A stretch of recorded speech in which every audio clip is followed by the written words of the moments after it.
খুব কাছের মানুষগুলোই আপনাকে শিখিয়ে দেবে কার কাছে পিঠ আর কার কাছে বুক রাখতে হয়, কার কাছে ঘৃণা, কার কাছে ভালোবাসা জমা রাখতে হয়। এরাই আপনাকে শিখাবে জীবন যুদ্ধে কিভাবে নিজে নিজে এগিয়ে যেতে হয়। আসলে এসব মানুষ ছাড়া আপনি ভালো কিছু করতেও পারবেন না, কারণ এরা এমন মানুষ বিনা বেতনে আপনার পেছনে সমালোচনা করবে। আপনাকে সামনে সামনে বাহবা দিলেও পেছনে পেছনে গিয়ে আপনার বদনামটাই করবে। এসব মানুষ জীবনে একেবারে দরকার নাই, ব্যাপারটা তেমন না।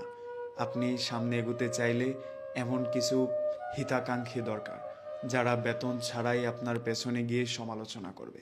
সামনে আসলে আপনাকে ভালাবোরা জিজ্ঞাসা করলেও আপনি পিঠ পিছ দিলেই সমালোচনা শুরু করবে।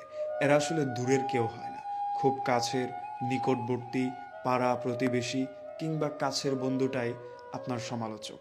আপনার পেছনে আপনার ভালোটা চায় না, দূরে গিয়ে আপনার বদনামটা শুরু করে। এসব মানুষের সাথে থাকলেও নিজেকে একটু সেফ রাখার চেষ্টা করবেন। ধীরে ধীরে এদের থেকে দূরে সরে আসবেন। কথায় আছে, আপনি যেই মেন্টালিটির মানুষের সাথে মিশবেন সেই মেন্টালিটির হয়ে উঠবেন। আপনার আশপাশে যদি 4 জন ভালো মানুষ বসবাস করে, 5 নম্বর ভালো মানুষটা আপনি হবেন। 4 জন সফল ব্যক্তি ঘোরাফেরা করলে 5ম সফল ব্যক্তিটা আপনি হবেন। 5 জন বিলিয়নিয়ারের সাথে যদি আপনার উঠা বসা হয়, খুব সম্ভাবনা আছে 6 নম্বর বিলিয়নিয়ার আপনি নিজে হবেন। হিপোক্রেট মানুষের সাথে থাকলে আপনার ব্রেনকে তারা সুস্থ চিন্তাধারাই করতে দেবে না। আপনি ভালো করেন, আপনি পজিটিভ কিছু চিন্তা করেন, এটাই ওরা চাইবে না। তাই সবসময় চেষ্টা করবেন এসব মানুষ থেকে একটু দূরে থাকার জন্য।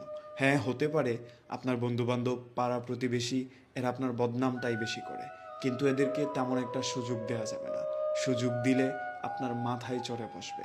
তখন দেখবেন আপনার ঘাড়ে বসে আপনার কান মুচড়াচ্ছে। এতে করে আপনি হিতে বিপরীতের শিকার হবেন। তাই যা করবেন, যেটা করবেন আপনার নিজের সিদ্ধান্তে। এদের সাথে চলাফেরা করেন, কাদায় চলা মাছের মতো হয়ে যান। সারাদিন কাদায় চললেও আপনার শরীরে যেন কাদাটা না লাগে, এমন একটা মনোভাব নিয়েই আপনাকে সামনে এগোতে হবে। অন্যথায় এরা আপনাকে পেছনে ফেলে দেবে। ধন্যবাদ।